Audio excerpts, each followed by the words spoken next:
வணக்கம் நண்பா. இந்தியா இங்கிலாந்து அணிகள் மோதிக்கொள்ளும் 5 போட்டிகள் கொண்ட டெஸ்ட் தொடர் இந்தியாவில் வருகிற ஜனவரி 25ஆம் தேதி துவங்குகிறது. மேற்கொண்டு இந்த தொடர் நடைபெற்று மார்ச் மாதம் மத்தியில் முடிவுக்கு வருகிறது.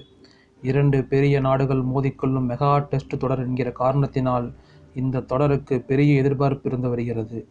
இந்த தொடரில் வெல்லும் பட்சத்தில் இந்திய அணி 3வது முறையாக உலக டெஸ்ட் சாம்பியன்ஷிப் இறுதிப் போட்டிக்கு தகுதி பெறுவதற்கான வாய்ப்புகள் அதிகரிக்கும். அதே சமயத்தில் இங்கிலாந்து அணி வென்றால் மட்டுமே இறுதிப் போட்டிக்கான வாய்ப்புகள் தொடர முடியும். தற்போது புள்ளி பட்டியலில் மிகவும் கீழே இங்கிலாந்து அணி இருக்கிறது. இந்த தொடருக்காக இங்கிலாந்து மிகுந்த முக்கியத்துவம் கொடுத்து தற்பொழுது அபுதாபியில் 9 நாட்கள் பயிற்சி முகாமை நடத்துகிறது.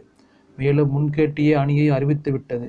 இந்த நிலையில் இன்று ரோஹித் சர்மா தலைமையில் 16 பேர் கொண்ட இந்திய அணி இங்கிலாந்துக்கு எதிரான டெஸ்ட் தொடருக்கு அறிவிக்கப்பட்டிருக்கிறது.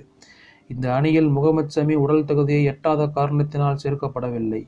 16வது வீரராக அவேஸ் கான் அணியில் இருக்கிறார். மேலும் பும்ரா, சிராஜுடன் முகேஷ் குமார் தொடர்கிறார்.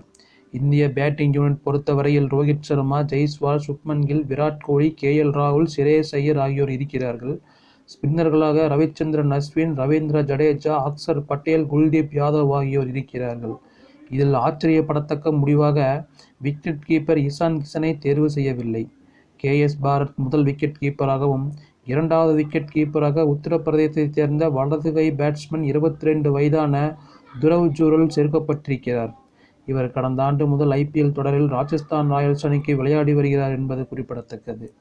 இங்கிலாந்துக்கு எதிராக முதல் 2 டெஸ்ட் போட்டிகளுக்கான இந்திய அணி கேப்டன் ரோஹித் சர்மா, ஜெய்ஸ்வால், சுப்மன் கில், விராட் கோலி, ஸ்ரேயஸ் ஐயர், ராகுல், பாரத், துரவ் ஜூரல், ரவீந்திர ஜடேஜா, ரவிச்சந்திரன் அஸ்வின், அக்சர் பட்டேல், குல்தீப் யாதவ், ஜஸ்பிரீத் பும்ரா, முகமது சிராஜ், முகேஷ் குமார் மற்றும் அவேஸ் கான் ஆவர்.